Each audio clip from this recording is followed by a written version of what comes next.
The book of Isaiah has often been called the Bible in miniature. Now let me explain that just a little bit. Now we believe that the Word of God is inspired, but our chapter and verses are not. And what I mean by that is they were added much later to help just find different parts of the Bible, just make it easier to find different sections of the Bible. Now what is interesting though is that in our Bible there are 66 books, and what we find in the book of Isaiah is that there are 66 chapters. Also in the book of Isaiah there's a very clear distinction between chapters 1 to 39 and then chapters 40 to 66. And this reminds us of, again, the Bible, because in the Old Testament there are 39 books, and then when we get to the New Testament there are 27.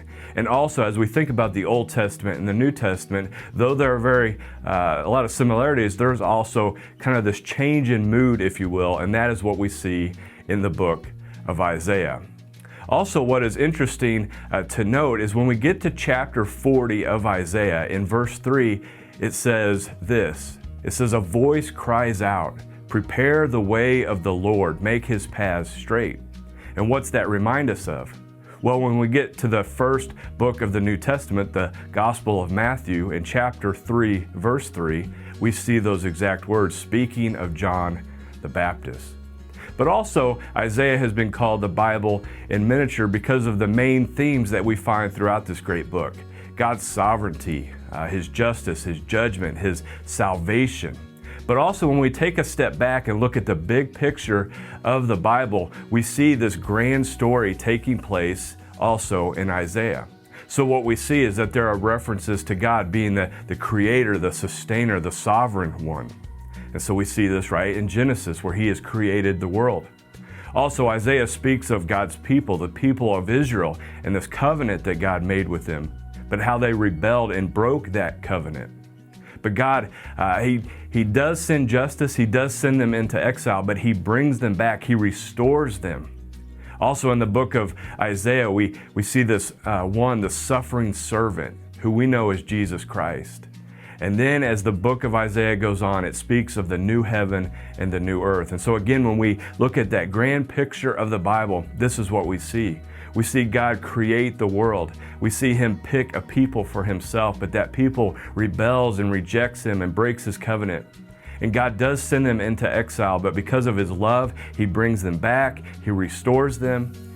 He sends Jesus Christ, His Son, to redeem not only His people, Israel, but also all the nations. Isaiah speaks of the nations over and over.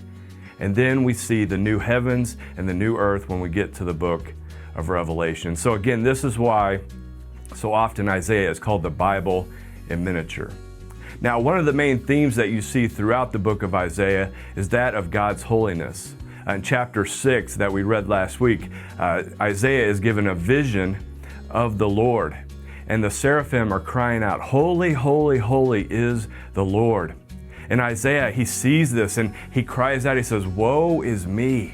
Okay, he's pronouncing a judgment on himself because of God's holiness.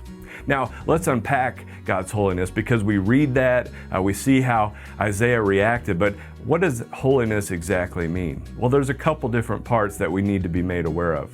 First of all, holiness speaks of God being unique and distinct from us. He is set apart from us. There's an otherness, if you will, about the Lord. And so what I mean by that is the Lord is infinite and we are finite. He is eternal, we are temporal. He's all-knowing, all-loving, all these different aspects and attributes of God that are just so different than us. But also God's holiness speaks of His moral purity. He is perfectly righteous and without sin. So this is why when Isaiah sees the Lord in this vision in chapter 6, he pronounces this judgment on himself saying, "I am unclean." Now, one of the main terms that we see not only in Isaiah is speaking of God's holiness, but this title for God called the Holy One of Israel. So what I love about the book of Isaiah as it speaks of the servant of the Lord, when we get to the New Testament, we see that this is Jesus Christ. And one of the titles that is given for Jesus is the Holy One of God. And this is a reference back to what Isaiah is saying, this Holy One of Israel. And so it speaks to Jesus being divine, but it also speaks to His moral purity and it also speaks to Christ coming as a human, right? So God in the flesh, what we see in the book of Isaiah, Emmanuel, God with us, and this is Jesus Christ. And so the holy has come to be with the unholy.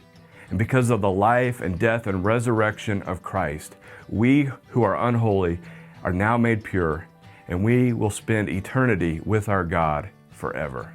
We who are finite will live with Him for all eternity. Just an amazing part of God's gospel as we see this in the book of Isaiah. Now, I know it's summer. We're a little over halfway through our reading plan. I would encourage you to keep going, keep pushing, and the Lord will bless you in that. My prayer for you throughout this series is that you know the Lord better, and there is no greater book to know and understand God better and His Son, Jesus Christ, than the book of Isaiah.